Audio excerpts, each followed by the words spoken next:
안녕하세요. 자, 이번 시간에는 2017년 9월 학력평가 36번 문제를 살펴볼 건데, 이게 굉장히 어려웠었다고 그러죠. 1등급 학생들이 아주 고전을 면치 못했던 그런 문제라고 합니다. 이제 인문학 중에 철학에 해당하는 지문이라고 볼 수가 있습니다. 그래서 어렵다고 하니 제가 이 문제를 해설을 해드리겠습니다. 36, 37, 38번에 해당되는 문제입니다.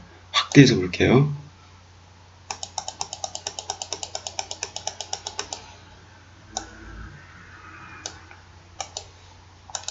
자, 이 정도면 여러분 충분히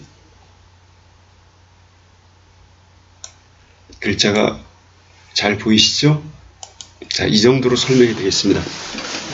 일단 이것을 문제를 풀 때 너무 깊이 들어가도 안 됩니다. 이게 주어진 지문을 가지고 주어진 지문의 정보에 의해서 질문에 답해야 되기 때문에 너무 깊이 들어가는 일은 자제를 하겠습니다. 그러나 여기 나와 있는 낱말이 어떤 뜻인지, 문맥상 의미가 어떤 것인지 정확히 파악하시면서 전체 주제와 연관시키면서 읽으셔야 됩니다.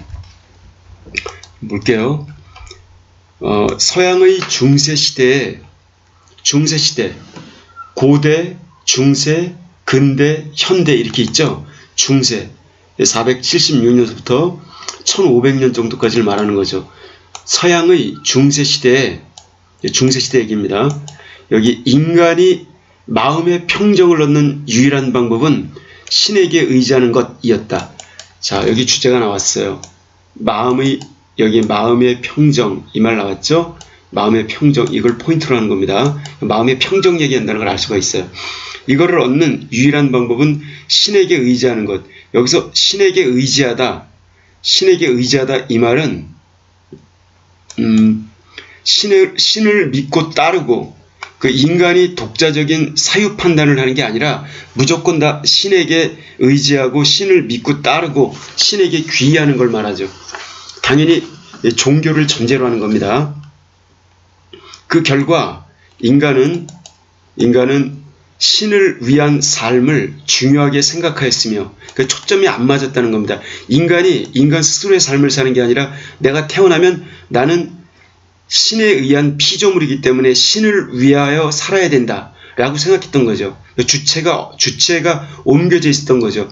그 현세 인간에 있었던 게 아니라 바로 신, 내세, 천당, 지옥 이와 같은 황당한 형이상학적 개념 쪽으로 옮겨가 있었기 때문에 인간이 주체성을 상실한 그러한 삶이었던 거죠. 결국 인간은 신을 위한 삶을 중요하게 생각하였으며 진리를 찾으려는 학문의 목적 역시 진리를 추구하는 본연의 학문, 자연과학이든 사회과학이든 인문과학이든 물론 구체적인 학문 분과가 이루어진 건 아니지만 학문의 목적 역시 신의 질서를 파악하는 것이었다. 이때 여기서 신의 질서라고 했을 때 이거는 신이 이 자연세계, 지구상에 펼쳐놓은 질서, 그 신의 고차원적인 의미를 어떻게 파악할 것인가, 그거를 파악하는 것을 주안점으로 했던 겁니다. 결국 이러한 학문적 연구를 누가 담당했냐면은 중세시대 교회 하면 오늘날의 그 개신교 프로테스탄트 교회가 아니라 카톨릭 교회를 말하는 겁니다. 그러니까 요즘 말로 말하면 성당. 그 성당에 있는 신부들, 그들이 학문을 연구를 담당했는데 그 학문 연구 담당했던 교회의 그 신부들을 갖다가 스콜라라고 해요. 스콜라 철학. 이 신의 질서를 파악하는 것이었다. 그런데 명증한 진리는 없어 보인다며 여기에서 그 명증한 진리, 여기 명확하게 증명될 수 있는, 즉 자명한 이런 얘기죠. 명확하게 증명될 수 있는, 아주 의심할 바 없이 명확하게 증명될 수 있는 그 진리는 없어 보인다며 진리에 대해 회의적 태도를 보이는 고대 회의주의 철학, 피론주의가 새롭게 관심을 받게 되면서 바로 이 신중심의 세계관이 흔들리게 된다. 여기 지금 갑자기 꺾였습니다. 자, 앞의 내용까지는 다 이렇게 신중심의 마음의 평정, 신의 질서, 신의 세계, 철학도 신학의 신여 이렇게 가다가 갑자기 명확하게 증명할 수 있는 명증 이해되셨죠? 어려운 말 아닙니다. 명확하게 증명이 가능한 이 명증한 진리는 없어. 그러면서 신이 답이 아니야. 진리에 대해 회의적, 이 회의라고 하는 거는 의심을 품다. 영어의 skeptical 이런 겁니다. 여기 품을 회자에다가 의심할 의자. 이해가 되셨죠? 쉬운 단어로 doubtful, 의심을 품는 이런 회의적 태도를 보이는 포인트, 회의적 태도를 보이는 새로운 유파가 나타나는 겁니다. 그게 바로 뿌리는 고대 회의주의 철학인 피론주의. 이거가 옛날에 있었는데 이것이 새롭게 관심을 받게 되면서 신중심의 세계관이 흔들리게 된다. 자, 여기까지 정리를 하게 되면요. 원래 중세시대 그 서양은 신중심의 세계관이 이끌었는데 어느덧 이 고대라고 하는 건 그리스 로마 시대를 말하는 겁니다. 그 기독교가 성행하기 이전에 그리스 시대에 모든 것을 자유롭게 의심할 수 있었던 그런 의심을 품는 회의주의 철학인 피론주의가 새롭게 부각이 되면서 기존의 이 신중심의 세계관과 부딪히게 됐다는 겁니다. 이해가 되셨죠? 그래서 새롭게 관심을 받게 되면서 결국 여기 이제 중세시대 이후에 새로운 그 고대 피론주의에 대한 새로운 해석. 이 피론주의는 피론 회의주의라고도 합니다. 그 의심을 많이 한다는 거예요. 그 피론이라는 사람 자체가 그 회의주의 학파를 창설한 시조인데 이제 이 피론이라는 사람이 인도를 여행 갔다 오면서 공부하고 나서 여러 가지 감각은 쉽게 속고 이성도 쉽게 욕망에 빠져든다 하면서 이제 피론주의를 만든 겁니다. 그러나 더 깊이 설명하면 문제 푸는데 헷갈리니까 이 정도 갖고 넘어가는 겁니다. 다시 이런 내용을 처음 들어보는 학생들은 도무지 이해가 안 될 거예요. 그러니까 중세시대 때 약 1000년 동안은 신이 모든 걸 좌지우지하는 인간은 그저 신의 부수적인 피조물에 불과한 이러한 사고방식이 지배를 했었다. 근데 어느덧 그게 아닌 것 같은데라고 하면서 명확한 진리, 즉 신 이런 것도 없을지도 몰라라고 하는 의심하는 태도가 선을 보이기 시작했는데 그게 피론주의다. 핵심 두 개는 신중심의 중세 세계관과 또 하나 이에 반목한 회의적 태도를 보인 피론주의, 이게 포인트입니다. 자, 그 다음으로 넘어갈게요. 그런데 이 피론주의자들은 인간들이 진리를 찾을 때 얻을 수 있는 결과를 진리를 찾았거나 진리가 없다고 포기하거나 계속해서 진리를 찾는 세 가지 경우라고 한정하였다. 자, 이 말뜻도 이해를 하셔야 돼요. 이제 피론주의자들에 대한 설명 얘기를 하는 겁니다. 피론주의자들의 진리관이 어떠한가. 그 피론주의자들 얘기하는 겁니다. 자, 피론주의자들 다시 연결해서 보겠습니다. 이들은 인간들이 진리를 찾을 때, 진리, 참된 이치, 이게 뭐냐, 이걸 찾을 때 얻을 수 있는 결과를, 자, 진리를 찾을 때 얻을 수 있는 결과, 최종 결과가 뭐냐? 첫째, 진리를 찾았다. 첫 번째. 두 번째는 진리가 없어서 포기했다. 세 번째, 진리를 아직 못 찾아서 계속해서 찾고 있는 중이다. 세 가지 경우라고 한정을 했습니다. 결국 여기 세 가지, 그냥 세 가지라고만 이렇게 할게요. 자, 이들의 진리관은 세 가지다. 있다, 없다, 아직 찾는 중이다. 됐죠? 있다, 없다, 아직 찾는 중이다. 이렇게 세 가지가 있다는 겁니다.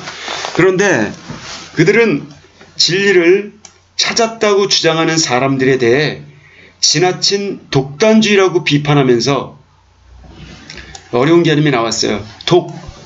홀로 단정 짓는 것. 그럼 여기서 독단이라고 하는 것은 무엇인가를 홀로 단정 짓기 때문에 협동하여 근본적 연구를 하지 않고 여기 철학에서 독자가 들어가면 좋은 말이 아닌 겁니다. 즉 편견에 휩싸여 편벽 고루한 홀로 내린 단정, 독단.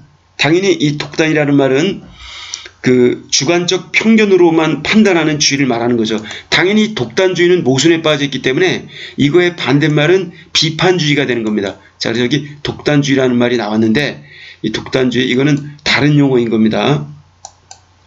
독단주의, 그러니까 여기 진리가 있다라고 말하는, 이게 중세 신질서 중심관이나 진리는 확실하게 있다라고 하는 이런 사람들 갖다 독단주의라고 비판했습니다. 그러면서 계속해서 진리를 찾기 위해 노력하였지만 진리의 존재 여부를 파악할 수 없다. 그러니까 진리는 알 수 없다. 진리의 존재 여부를 파악할 수 없다는 결론에 도달하게 된 겁니다. 파악할 수 없다라는 결론에. 결국 이거는 본연의 그런 피론주의인 거죠. 자, 이렇게 가는 겁니다. 그럼 이제 여기까지 보면은 피론주의자들의 그 기본적인 진리관입니다. 그래서 그 진리가 있다라고 하는 사람들을 독단주의라고 비판하면서 진리의 존재 여부는 근본적으로 파악할 수 없다. 그래서 회의주의, 피론 회의주의라고 하는 겁니다. 그 다음 단락. 이제 진리의 존재 여부를 파악할 수 없다는 피론주의자들의 주장은 모순에 빠져 있는 것처럼 보일 수도 있다. 만약에 우리가 어떤 명제 P가 있다. 이게 proposition, 명제의 약자입니다. 어떤 명제 P와 그 명제를 부정하는 not P, 즉 그 명제는 성립할 수 없다. 이게 앞에 있는 이거는 논리기호로 not라는 뜻입니다. 그러니까 P와 not P, 이 가운데 하나는 반드시 참이라는 배중률을 고려하면, 여기 좀 어려운 말 나왔어요. 여기 자, 이렇게 어려운 말들이 나오니 공부를 똑바로 안 하시면 큰일 나는 겁니다. 이게 자, 이 배중률이라는 단어, 이거로 칠게요. 여기 그러니까 배중률 이걸 잘 아셔야 되는데, 배중률, 어떤 중간적 입장을 갖다가 배제하는 그런 사고방식인 거죠. 중간적 입장을 갖다가 중간은 없다. 이것 아니면 저거다 라고 하는 겁니다. 그러니까 이게 중도 입장을 배제하는, 반드시 참 아니면 거짓 둘 중에 아니지, 둘 중에 하나인 거지. 그러니까 교집합이 없다는 겁니다. 참이면서 거짓이거나 거짓이면서 참인, 이런 게 없다는 거죠. 그러니까 이거를 좀 더 구체적으로 말하면 그 뒤에 이제 나옵니다. 여기 배중률 알겠죠? 모호한 중간 입장을 과감하게 배제하는 원칙. 그래서 P 아니면 not P이지 P인 동시에 not P인 건 없다라고 하는 겁니다. 이런 입장이 따를 때 P와 not P 중 하나는 참이라는 점에서 이것 아니면 이게 참일 테니까요. 진리는 존재하기 때문에 피론주의자들의 주장은 거짓이 된다. 자, 그러니까 이게 배중률에 따를 때는 피론주의자들의 주장이 거짓이 된다. 그러니까 배중률과 피론주의자들의 주장은 양립할 수 없다. 둘 중에 하나는 틀린 게 되는 거죠. 또한 피론주의자들의 주장이 옳다면 세상에 확실한 진리는 없어, 모든 건 의심해야 돼 라고 한다면, 그럼 모든 걸 의심해야 된다라고 하는 그 말 자체, 그게 진리라면 그럼 세상에 확실한 진리는 없다라는 그 말 자체가 참이 돼요. 참이 없다라는 그 말에 대한 자체 모순이 되죠. 이 말 뜻 이해되셨나요? 자, 이게 되게 중요한 겁니다. 적어도 한 개 이상의 참인 진리가 존재하는 것이기 때문에 마찬가지로 피론주의자들의 주장은 거짓이 된다. 그러니까 이게 피론주의자들이 그 주장하는 것에 대한 논리적 모순이 있다는 겁니다. 다시 그 자체 모순, 이걸 잘 보셔야 돼요. 그러니까 이게 지금 여기 두 가지가 나왔는데, 지금 배중률에 따를 때도 피론주의자들의 이론을 논박할 수가 있고, 또 피론주의자들이 모든 것은 의심 사유의 대상이며 확실한 진리는 없다라는 그 말 자체가 좋다. 세상에 확실한 진리가 없다. 진짜 그래. 그래서 네 말이 맞아. 라고 했을 때 네 말이 맞다라고 하는 그 맞다가 진리값이 되기 때문에 거기서 트루스, T가 나왔기 때문에 자체 모순이 된다는 거예요. 아시겠죠? 자, 그 말 뜻 모르면은 질문하시기 바랍니다. 구체적으로 쉬는 시간에 설명을 드릴게요. 자, 그 다음에 그래서 이게 두 가지가 있다는 겁니다. 한마디로 이 주장 자체에 대한 그 피론주의자들의 주장 자체에 대한 모순이 하나가 있을 수가 있고, 또 하나는 배중률에 의해서 이 피론주의자들의 논리를 공격할 수 있다는 겁니다. 그러니까 회의주의를 공격하는 방법, 이 모호한 중간주의, 참도 없고 거짓도 없고 알 수 없다라고 하는 당연히 이 중간을 배격하는 이 말뜻에서 배중률을 들이대면 필론주의자는 힘을 못 쓰고 KO패 당하겠죠? 또 하나는 그래 필론주의자 니들 말이 맞다고 치자. 그럼 니들 말이 맞다라는 말에 의해서 너희들의 주장은 거짓이 된다. 너희들은 맞는 게 없다며 라고 하는 말. 맞는 게 없다면서 니들 말이 맞다는 건 뭐냐?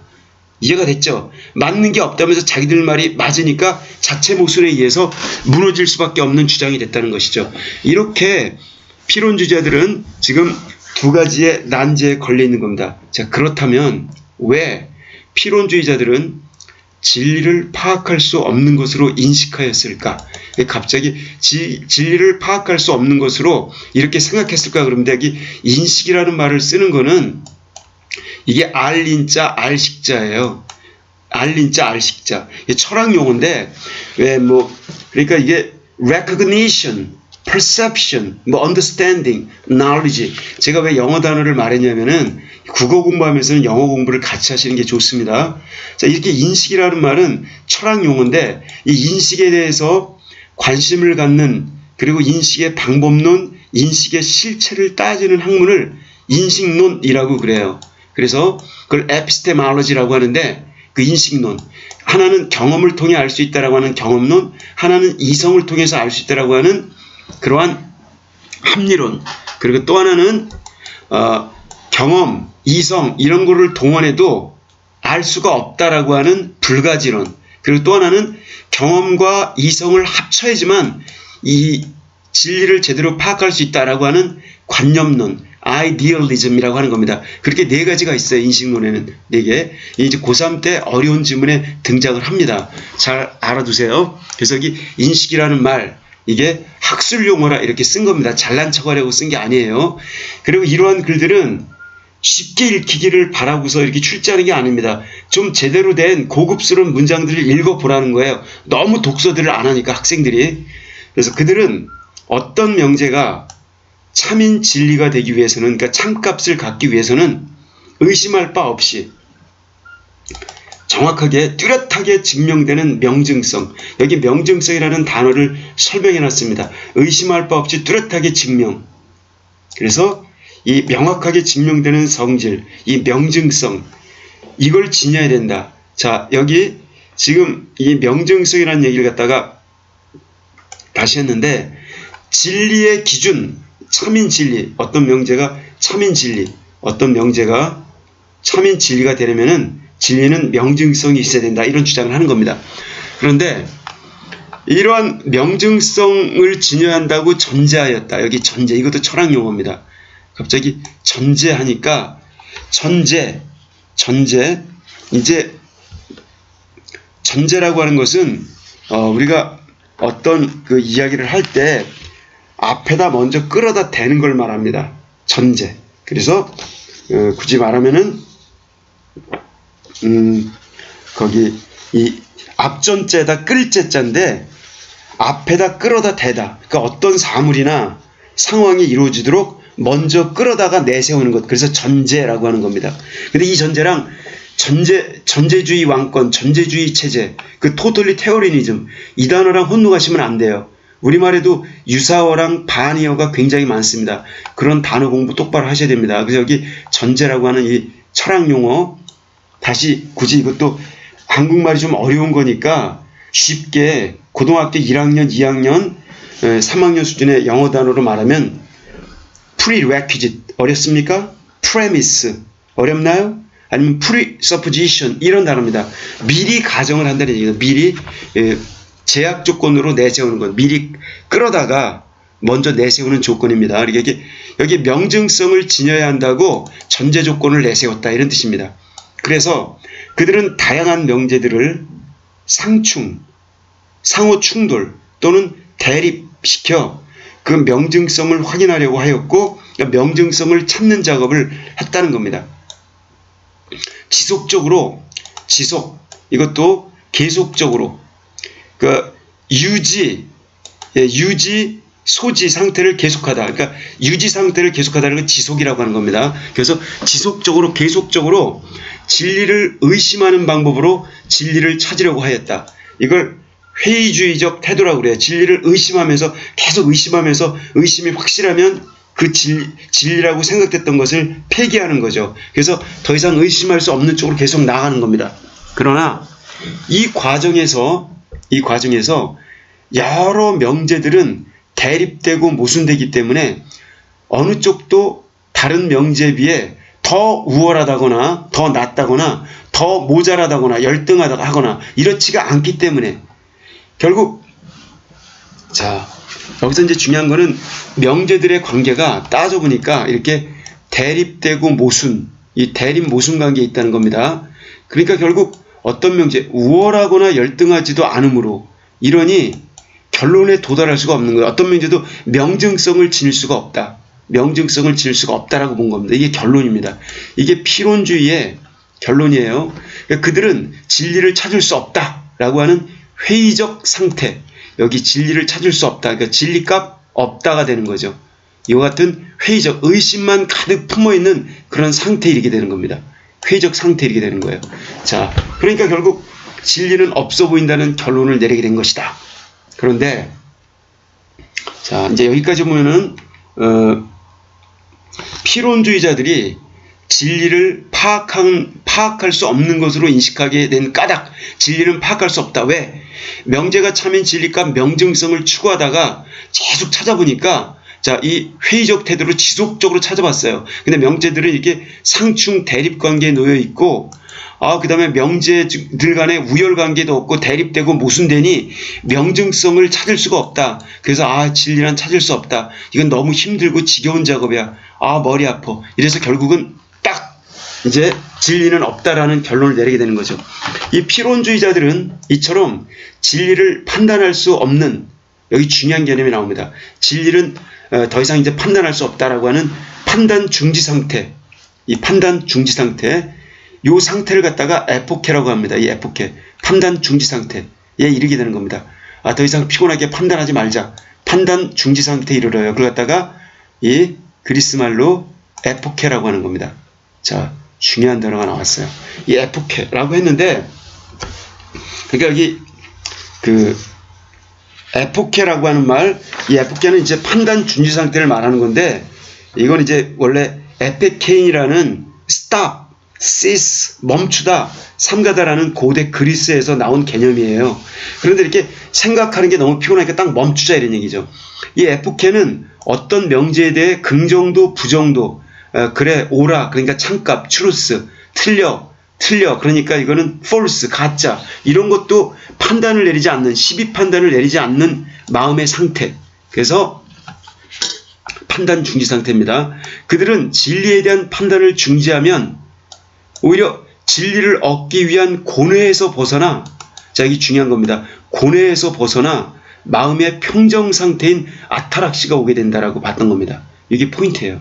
여기 이 진리를 찾기 위한 이 지겨운 이 노력, 이거 걷어치우고 판단 중지하자. 그러면 이렇게 아타락시아, 바로 에포케가 온다는 겁니다. 이 아타락시아라는 말은 이것도 역시 그리스어인데 그냥 여기 나와 있는 것처럼 마음의 평정 상태, 평화 상태, 일종의 해탈 상태인 거죠. 지금까지 고생했는데 10년 동안의 고통을 내려놓으니까 이제 마음이 후련하고 고민거리 싹 가시고 평화롭다라고 하는 상태, 이런 상태가 된다는 거죠. 그런 에포케.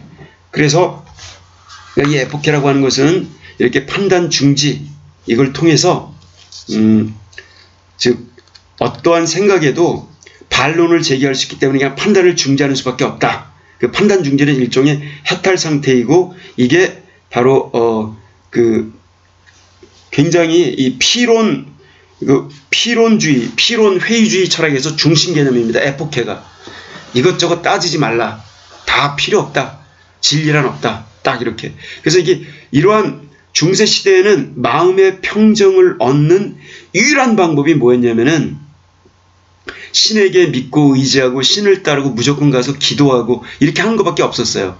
이게 바로 포인트입니다. 그러니까 중세 시대에는 마음의 평정을 얻는 유일한 방법이 이거였는데, 근데 이 에포케라고 하는 아타락시아에 도달할 수 있는 판단 중지 방법, 이거를 피론주의가 찾아낸 거예요. 하지만 피론주의로 인해 장점입니다. 인간 스스로에 의하여 마음의 평정을 얻을 수 있는 방법을 알게 되었고, 판단 중지, 이것저것 따지면 뭐해? 다 소용없어. 판단 중지, 아타락시아.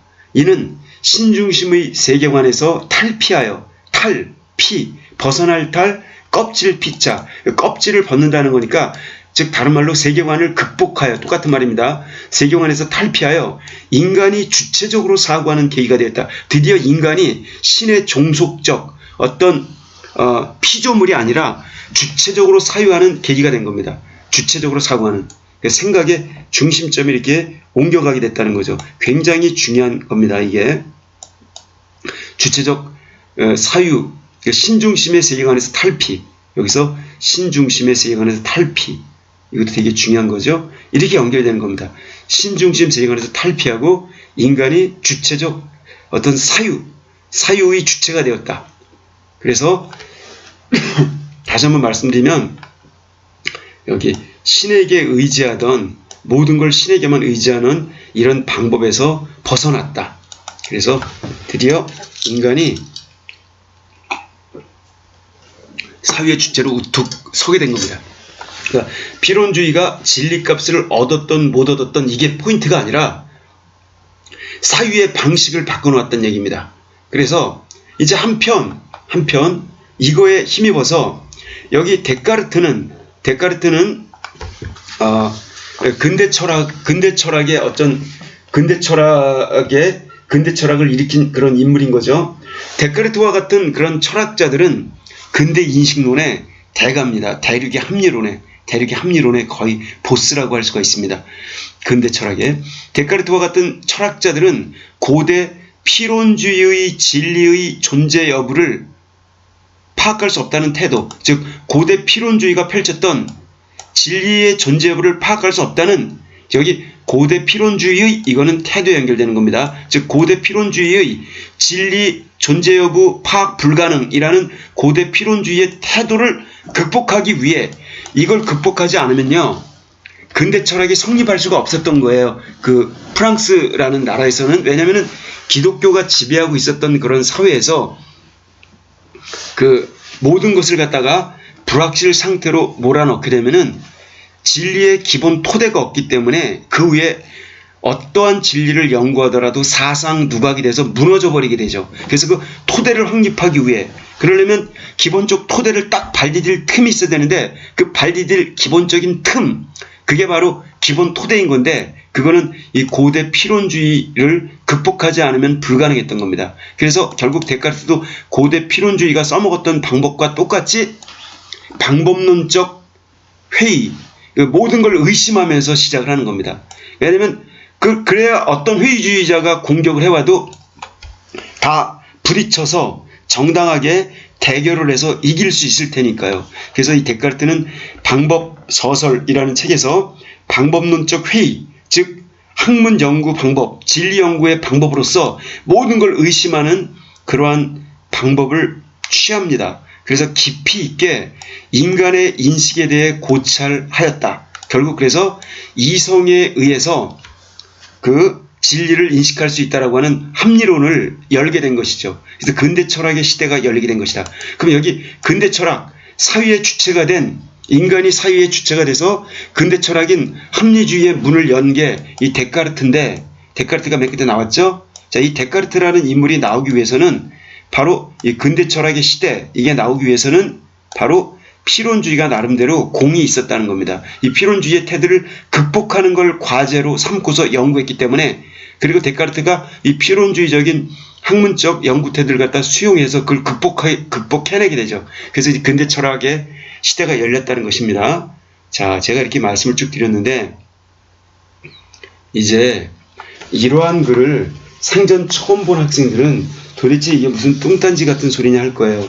다시 한번 말씀드리면 여기 이제 쭉 보면요, 서양 중세 시대에 필론주의가 나타나는데, 서양 중세 시대에는 모든 게 신중심 사고방식이었다. 인간은 하나의 종속적인 피조물에 불과하였다.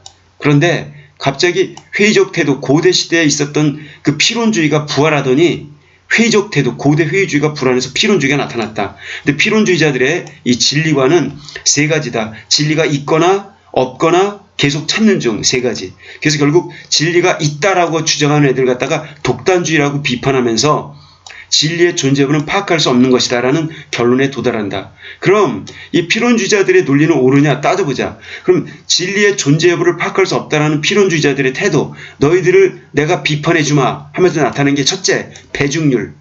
이 과감한 어떤 중간적이고 기회주의적이고 모호한 것을 갖다가 회색 분자를 싹 배척하는 흑 아니면 백, 흑백 논리입니다. 일종의 배중률은.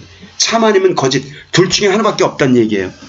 그래서 오늘날의 불확정성 원리, 뭐 양자역학 원리 이런 걸 갖다가 도저히 이해 못하는 이 배중률 딱 등장을 한 거죠. 그래서 필연주의를 깝니다. 필연주의를 까대고 그 다음에 또 하나 이론은 필연주의자. 만약 너희들의 주장이 옳다고 치자. 그럼 너희들의 주장이 옳다라는 말이 적용이 됐기 때문에 너희들의 주장은 모순이다. 너희들은 세상에 옳은 게 없다며 진리가 없다며 그래서 자체 모순. 필연주의자들의 주장은 자체 모순에 빠질 위험성이 있거나 둘 중에 하나 참 아니면 거짓이라고 하는 배중률에 의할 때 그 필연주의자들은 존재할 영역이 없다라고 두 가지 공격을 받게 된다는 것이죠. 그렇다면 필연주의자들이 왜 진리값을 파악할 수 없는 것으로 이렇게 인식하였을까? 그들의 인식 논리를 보면은 명제가 참인 진리가 되려면 명증성이 있어야 되는데 의심할 것 없이 뚜렷하게 증명되는 명확하게 증명되는 성격, 명증성. 근데 이 모든 진리들은 각자 모든 명제들은 각자 상충 또는 대립관계 그 다음에 우월하거나 열등하지도 않은 다 평등한 관계, 우월하거나 열등하지 않다고 했습니다. 그렇기 때문에 다 평등하고 어떤 걸 더 우선시할 수가 없다. 그렇기 때문에 명증성을 지닐 수가 없다. 진리를 찾을 수 없다라고 하는 회의 상태에 이르게 되고 결론 진리는 없다. 근데 이처럼 이 필연주의자들이 이렇게 하다가 결국 지쳐서 그리고 자기네들이 진리를 없다라는 말, 진리는 없다라는 말을 하더라도 그 말 자체도 진리는 없다라는 말 자체가 진리가 되면 필연주의자들의 자체 모순이 되겠죠. 결국 그런 것도 포기하는 겁니다. 그래서 드디어 판단중지라고 하는 에포케라고 하는 개념을 만들어내게 되고 이 에포케는 모든 고뇌에서 벗어나 마음이 평정 상태에 이르게 되는 즉 아타락시아에 이르게 되는 그런 상황이라는 거예요. 그래서 결국 이 그런 필연주의자의 얘기를 갖다 지금까지 쭉 하면서 필연주의자들을 나쁘다고만 말하는 게 아니라 이 불가론, 불가지론, 진리는 알 수 없는 것이다라고 하는 그리고 회의주의, 이론으로 일관됐던 이 필연주의가 기여한 게 뭐냐? 신중심, 어떤 신에 예속되었던 노예적 속성에서 인간을 벗어나게 만들어서 인간을 주체적으로 사유할 수 있도록 만들었다는 겁니다. 바로 여기에 힘입어서 거기 첫 발을 딱 내딛고서 그래 내가 한번 도전해보마 했던 사람이 데카르트고요. 이게 근대 인물이었던 거죠. 근대 인물이었던 데카르트가 필연주의의 입장을 수용하면서 극복해냅니다. 그래서 결국 근대 철학의 시대가 열리면서 합리론이 이렇게 열리게 된 것이죠. 물론 데카르트의 합리론과는 대조적으로 영국에서는 베이컨, 그 다음에 버클리, 흉 등에 의한 그러한 경험주의 이론이 역시 또 태동하게 됩니다. 그 두 가지를 합쳐서 이마누엘 칸트의 관념론이 탄생하게 되는 것이죠. 자, 이 정도를 가지고서 한번 문제를 풀어볼게요. 이제 어렵지 않게 이렇게. 그리고 이런 글들을 여러 번 읽다 보면은 아주 쉽게 이 지문의 주제를 파악할 수가 있습니다. 그러니까 떨 거는 없다는 거죠.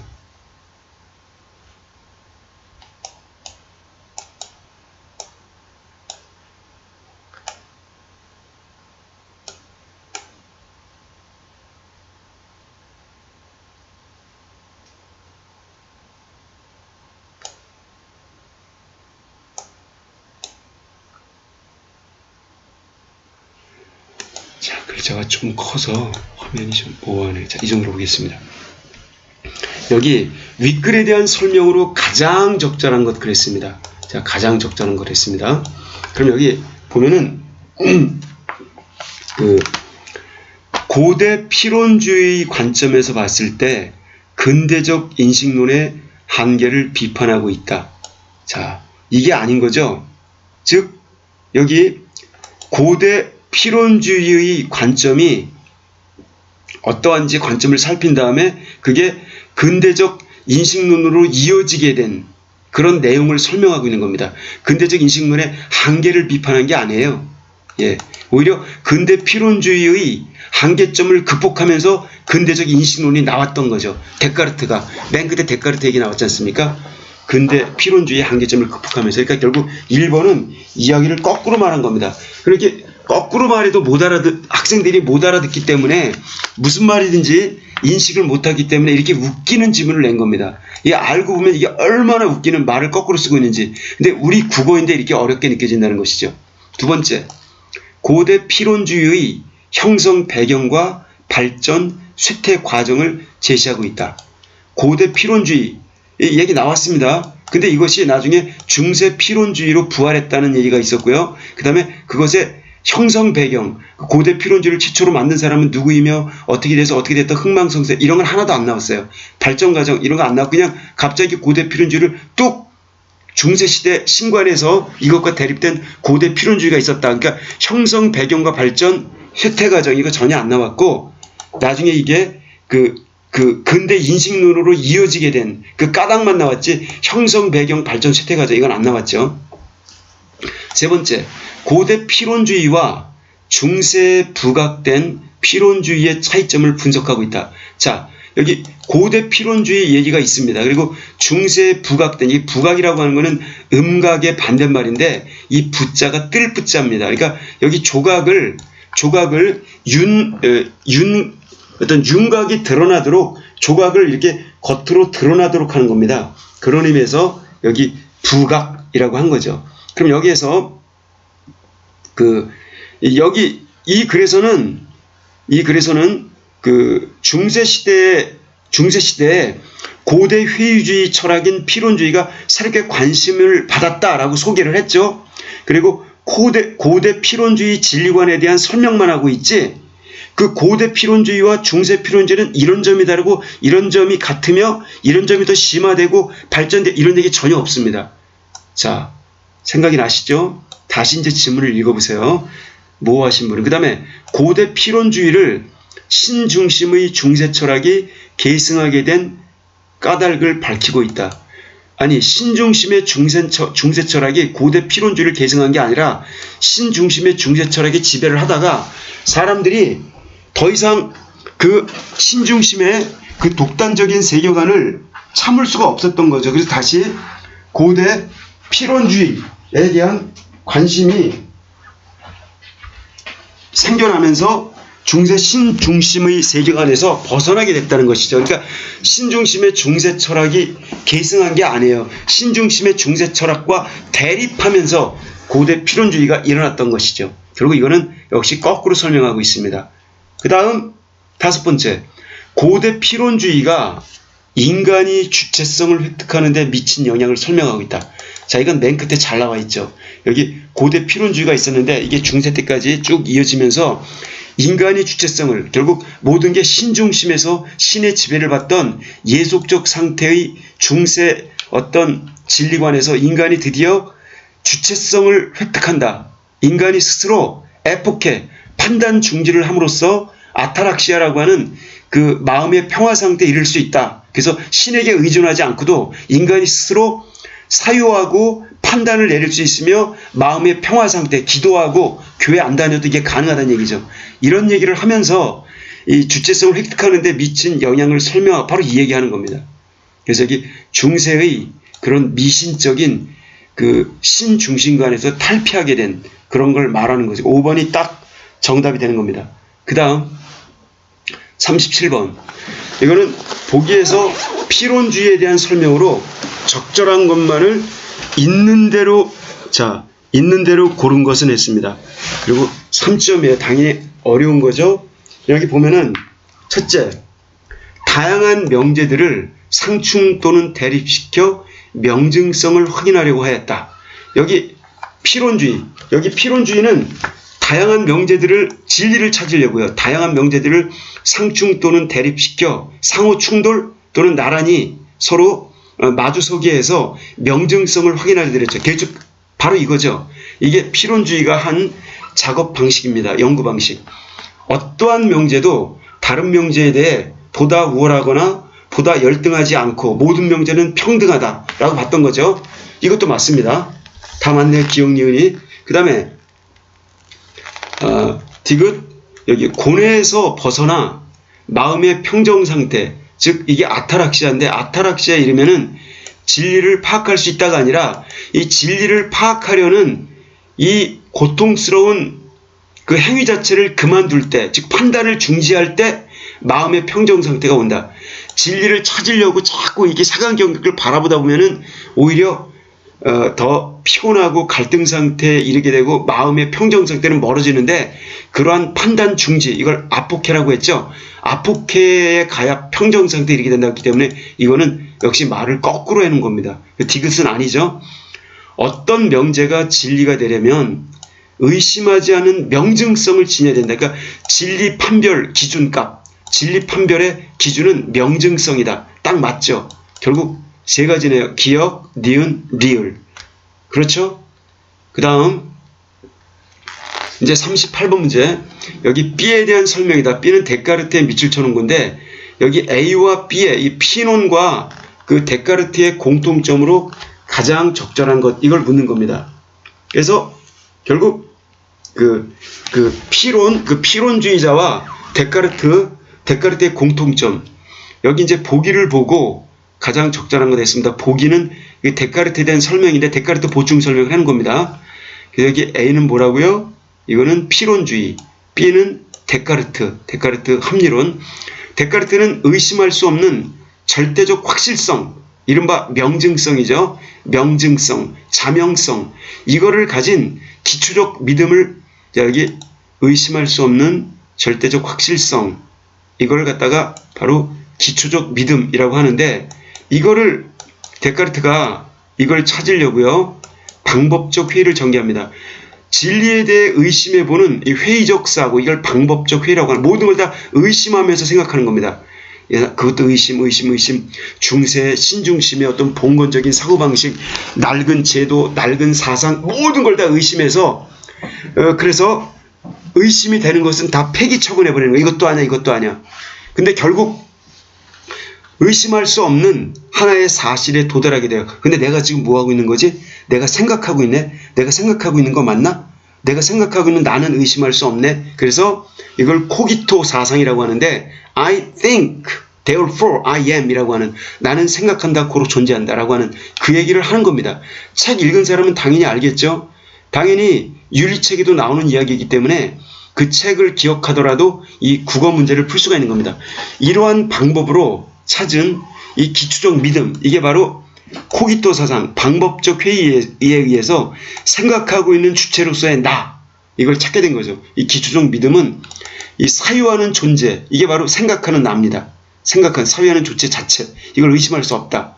이게 I think, therefore I am, 나는 존재한다라는 말, 바로 이 얘기인 겁니다. 이게 바로 나라고 하는 사유의 주체로서 나에 대한 인식인 건데, 근대적 사유 주체의 탄생인 겁니다. 신과 무관하게.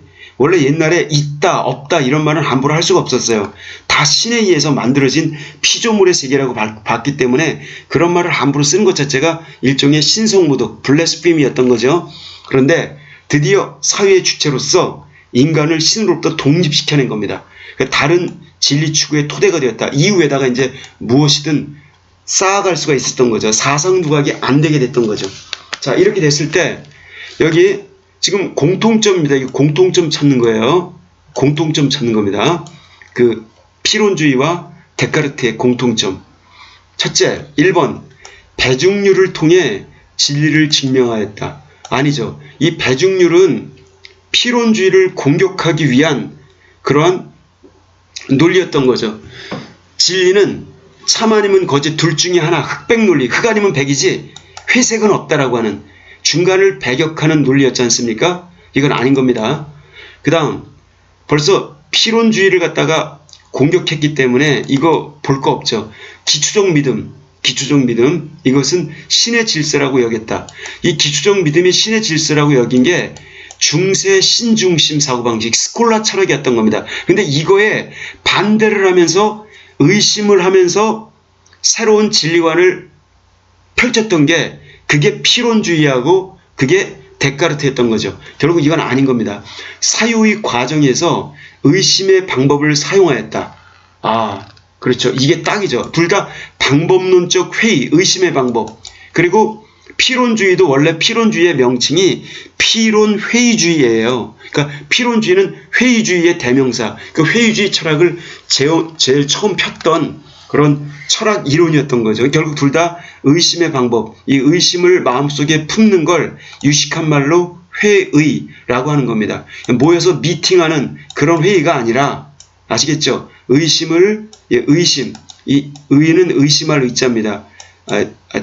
여기 아니에요. 회의에서 그게 의심을 품을 해자 써가지고 회의할 때 의심을 품는 태도, 그 의심의 방법, 그걸 회의적 태도라고 하는 겁니다. 이걸 써서 둘 다 일정한 어떤 결론에 도달을 하죠. 그러니까 3번은 딱이네요. 진리는 존재하지만 파악될 수 없다고 인식하였다. 아닙니다. 이런 것도 아니에요. 진리는 존재하지 않는다라고 하는 결론에 도달하게 되죠. 피론주의는. 근데 데카르트는 진리가 존재하기 때문에 그걸 찾으려고 모든 걸 의심하면서 더 이상 의심할 수 없는 나라고 하는 사유주체. 그게 I think, therefore I am. 나는 생각한다. 고로 존재한다. 거기에 도달하게 된 겁니다. 결국 이건 다른 차이점인 거죠. 진리의 존재를 확신하며 근대 철학의 토대를 마련하였다. 자, 이거는 데카르트에게만 해당되는 경우인 겁니다. 데카르트가 방법적 회의를 통해 사유 주체로서 나라고 하는 존재를 확신하게 되면서 그 외에다가 이성적인 사유를 전개하면서 진리를 구축해 나가게 되죠. 자, 이렇게 지금 세 개의 문제를 살펴봤는데 이 대단히 어려운 지문에 속하는 거라고 합니다, 여러분. 그렇기 때문에 이걸 여러 번 읽어보시고요. 어떻게 이런 지문이 출제가 되면 어떻게 풀 것인지 잘 고민해 보시기 바랍니다. 기본적으로 독서량을 요구하는 겁니다. 그 독서량이 있어서 이런 것들을 딱 보고 무슨 말을 하는지 논점을 정확히 파악해야 되겠죠. 그리고 이 문제를 풀 땐 역시 주어진 정보에만 근거해서 문제를 푸셔야 돼요. 자기의 일반 상식을 동원하면 안 된다는 거죠. 지문 속에서 답을 찾아야 된다는 겁니다. 그리고 이 지문에 대한 답들은 다 여기 이 문제들에 대한 답은 다 지문 속에 있습니다. 근데 그걸 알기 위해서는 이 단어들이 도대체 문맥상 어떻게 쓰였는지 정확히 아셔야 돼요. 그래서 그 단어들의 뜻을 모르면은 우리는 미궁 속에 빠지게 된다는 것이죠. 그래서 여기서 제가 흔히 단어 아까 그 평정이라는 말도요. 평정, 그게 공평하고 올바르다는 게 아니라 평정, 평안하고 고요함, 즉 어떤 그런 tranquility 이런 의미로 단어가 쓰였죠. 명증, 명백하게 증명한다 라고 하는 거. 명증 또는 명징이라고 하는 거. 회의, 의심을 갖다가 이 마음속에 품는 그런 태도. 근데 우리가 그냥 회의한다라고 할 때 어떤 미팅이나 카운슬, 컨퍼런스 그런 회의가 아니잖아요. 그 회의라는 말도 여러 가지가 있기 때문에 조심해야 된다는 것. 독단주의, 홀로 결단을 내리는 것. 즉 연구를 하지 않고 주관적 편견에 의해서 이렇게 하는 걸 독단. 전제라는 말 좀 어려웠죠?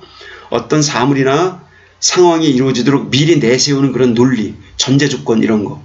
뭐 대립, 계기, 어떤 계기라는 말은 그 기회라는 말, opportunity, chance 이런 말인데 이게 철학에서 그 계기라는 말은 그런 그것보다 훨씬 더 수준 높은 그런 개념이 되는 겁니다. 그래서 여기 주체적으로 사고하는 계기가 되었다. 이 계기 일종의 크리티컬 포인트, 임계점이라고 하죠. 그런 것과 유사한 말로 쓰이는 건데 이거는 어떤 그 결정적인 본질적인 부분을 말하는 겁니다. 이 계기라는 말. 이렇게 쉬운 것 같으면서도 쉽지 않고 결국 여기서는 지금 단어 문제가 안 나왔는데 이렇게 단어 문제를 묻습니다. 여기 밑줄진 단어를 탁 쳐놓고 예를 들면 여기 이렇게 계기, 이 본문의 계기와 바꿔줄 수 있는 말. 그 다음에 단어들을 설명한 것 중 본문의 내용과 일치하지 않는 것. 이렇게 딱 문제를 출제하기 때문에 그런 문제도 알 수 있어야 됩니다. 여기 배중률, 여기 국어지문 풀고서 이 문제 맞았으니까 이걸 까먹어도 된다. 아닙니다. 이게 정확히 아셔야 돼요. 배중률이 뭐라고 그랬죠? 이 모호한 중간적 태도를 배격하는 주의. 정확히 아셔야 돼요. 이 배중률. 즉 이거는 중간을 배격한다는 겁니다. excluding middle. 중간을 이렇게 배격하는 하나의 그런 원칙. the principle, the law. 이런 걸 말하는 겁니다. 제가 이걸 설명하면서 전달을 위해서 영어를 편의상 동원하더라도 이해를 하세요. 자, 이렇게 이 지문을 갖다 이해하시고 이해가 가실 때까지 10번이고 20번이고 반복을 하세요. 이 지문이 쉽게 이해가 되면 그 다음 지문으로 넘어가시기 바랍니다. 여러분 수고하셨습니다.